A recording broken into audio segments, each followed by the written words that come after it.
Hello and welcome to another video. My name's Axel. I'm Sean. And today we are here in London at the Vaults for Serial Killer World Tour London Edition. Are you excited, Sean? I can't wait. We're about to discover the world's largest collection of murderabilia, serial killer artifacts. Let's head inside. Serial Killer the exhibition is located in the vaults by the Leek Street entrance. As you walk in, you are confronted with the many faces of the killers that will be detailed throughout the exhibition.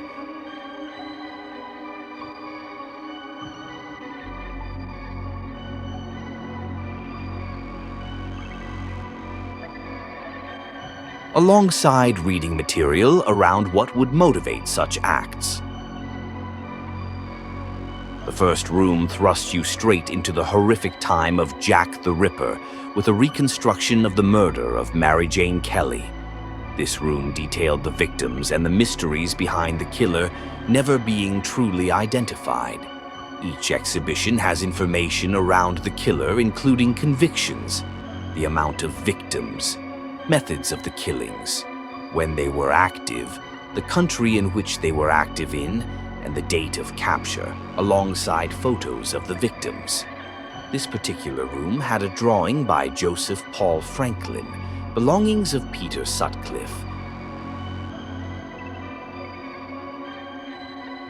An autographed drawing of Moses Seithel, and a check signed by Herbert Baumeister.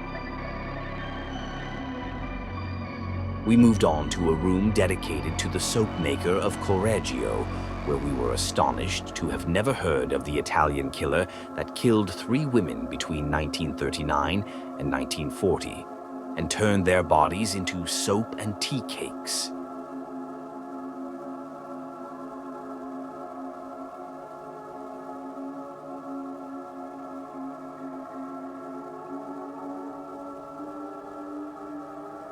The exhibition then detailed Ed Gein, perhaps one of the most famous serial killers to date, with multiple horror movies inspired by his crimes. The exhibition displayed a necklace made of human bones handmade by Ed, alongside artifacts found in his home. A copy of his psychological evaluations and reconstructions of his infamous creations.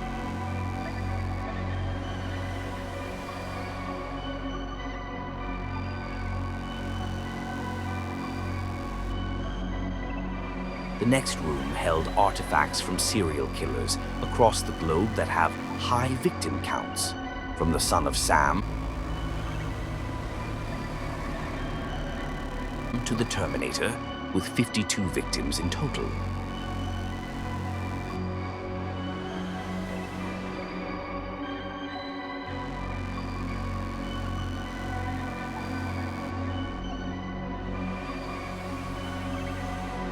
As we moved through, we witnessed a display for the acid bath murderer.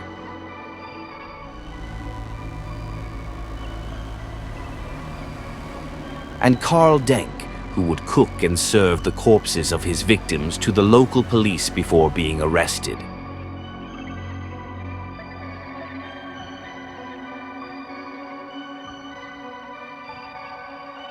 Then letters and artifacts from Eileen Wuornos.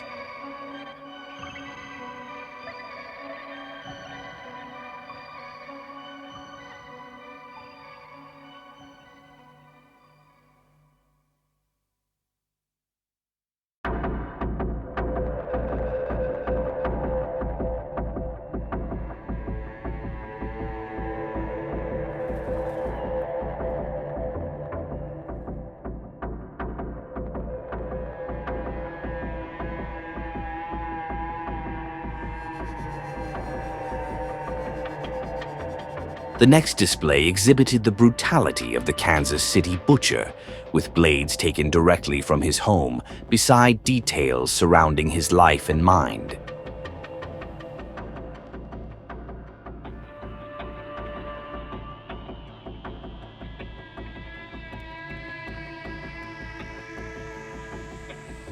Moving on to Gary Ridgway and his personal Bible signed by himself while in prison.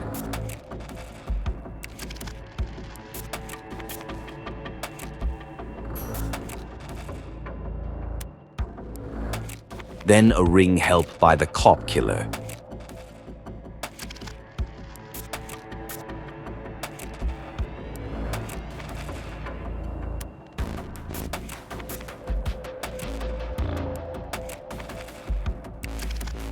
Richard Ramirez, with letters, drawings, photos, and personal belongings from the Night Stalker.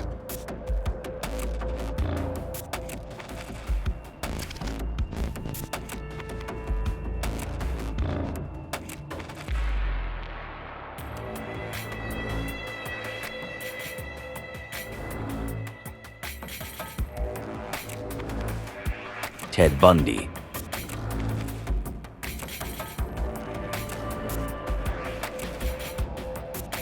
With photos of the cell he escaped from. Casts of his mouth alongside photos of the bite mark that incriminated him, and personal items that were used by Bundy to carry out his crimes.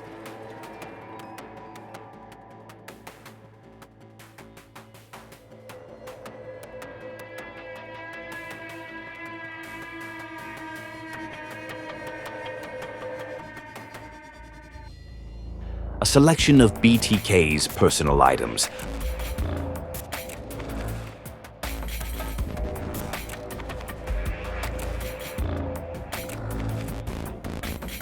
alongside a recreation of the infamous costume.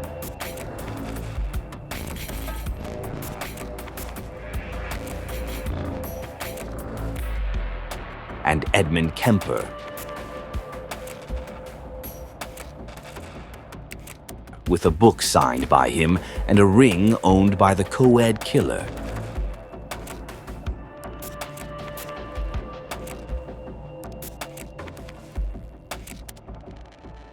As we headed upstairs, the exhibition took a darker turn.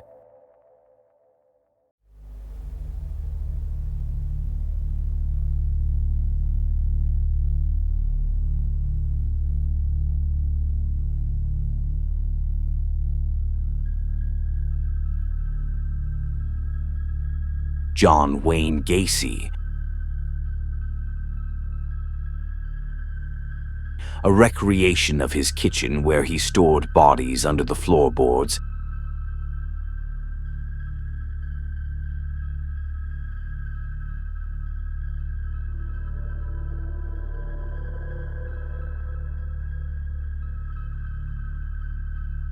An original painting of Pogo the Clown.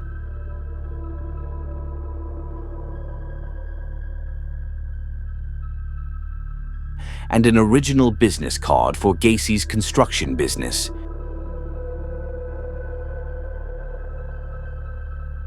Jeffrey Dahmer, starting with a recreation of his kitchen.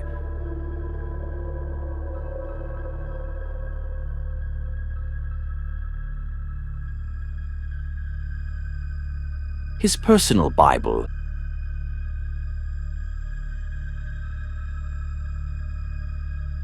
An original palm print with prison ID number.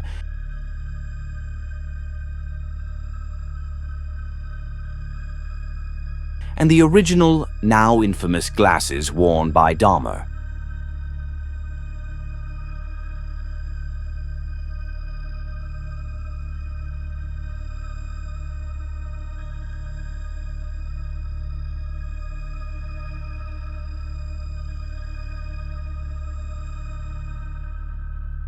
Dennis Nilsen.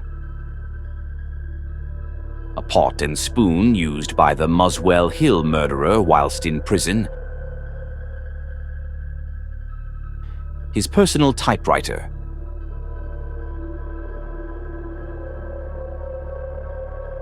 Clothing and worn glasses.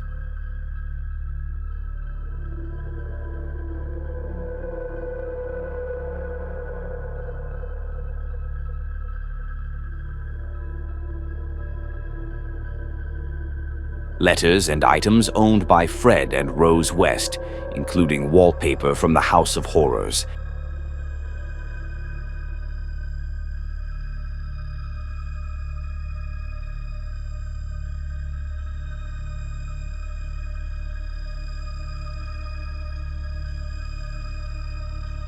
Then a letter written by Ian Brady, one half of the Moors murderers.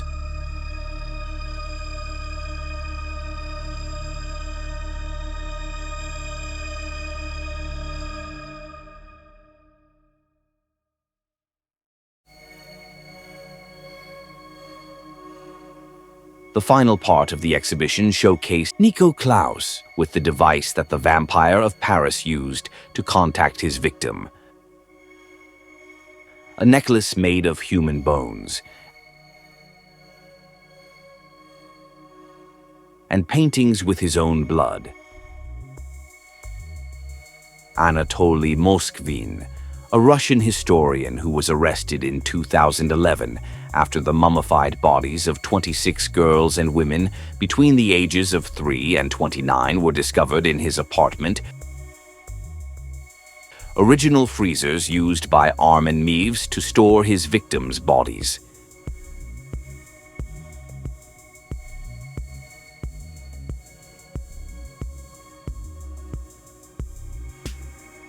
And a collection of various devices used by serial killers.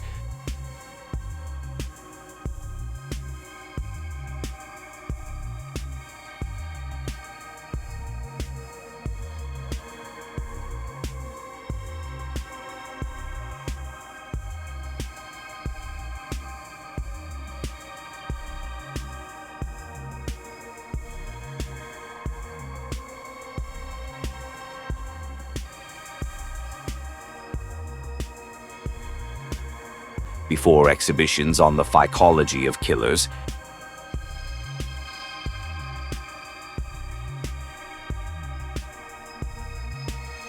then methods to kill them used by the law.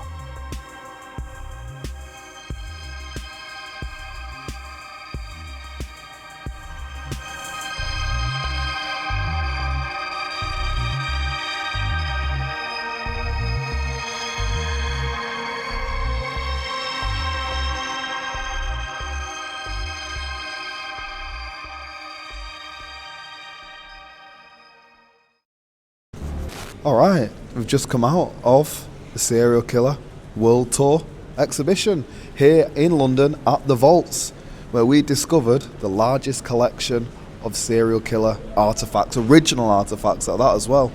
And to be honest, it was a lot longer than I expected. We was in there for what time is it now? 12. 12, we went in at 9:30. So 3.5 hours. Yeah, it was absolutely amazing. But you have to spend that time because you're reading everything and it's so fascinating. Honestly, it's so fascinating. And there's so much, there's so many serial killers. The world is such a bad place. But This is the thing, even though it is a serial killer exhibition, what I did find in there is it was so informative and it didn't glorify the killers in any way. In actual fact, it really represented the victims in such a nice way, I did find. It didn't shy away from the brutality of what the killers did, but also, representing and really paying respect to the victims of the killers as well, which I absolutely loved. Yeah, if they ever want to make more series of monsters, they've got plenty of inspiration. Yeah. There was some really, really gruesome stuff in there, and some serial killers I'd never even heard of. And I feel like I'm quite clued up on serial killers. Yeah. So it was like a real learning experience. Yeah. There's serial killers in the UK I'd never heard of, and they were quite prolific. Russia is horrible. Crazy. Never go there. The amount of serial killers in Russia was mental. Yeah. But yeah, it was absolutely brilliant. Yeah, really, it's fascinating. Really Obviously, they've got all of your most renowned killers as well, but some less known ones. One thing that I really did love was the recreations of things like that torture chair. Yeah. The Jeffrey Dahmer picture that they brought to life. So they had all that, but then at the end as well, what I did find interesting was the forensic side of it and the criminology side of it as well, that they really did bring into it. It wasn't just about the kills and showing the brutality. It was showing, what goes into finding these killers and how technology has advanced throughout time to be able to help with doing that. Yeah, absolutely. It's just such a fascinating exhibition. It goes into so much detail, not about the serial killers only, but like you said, everything around them, how they caught them, the criminal law process, the victims, their family life, their their upbringing. It was really, really brilliant. Really brilliant. Definitely highly recommend it. If you do go on to Fever, you can get it for as cheap as £21. However, it can go up to about £35 or £40 in peak times. But even still, if you're paying £40, it might seem expensive, but I say that it's definitely worth it. The amount of time that you get in there, the original artifacts that they've got, the exhibitions on display, and the amount of information that you do learn as well. It is on until the last week of January 2025. So there's still time to come here. There's still time. We were late to the party, but you know, there's still a lot of time to get here. So I really would say it's Axel and Sean approved. Axel and Sean approved. And with that said, we'll see you on the other side. Bye.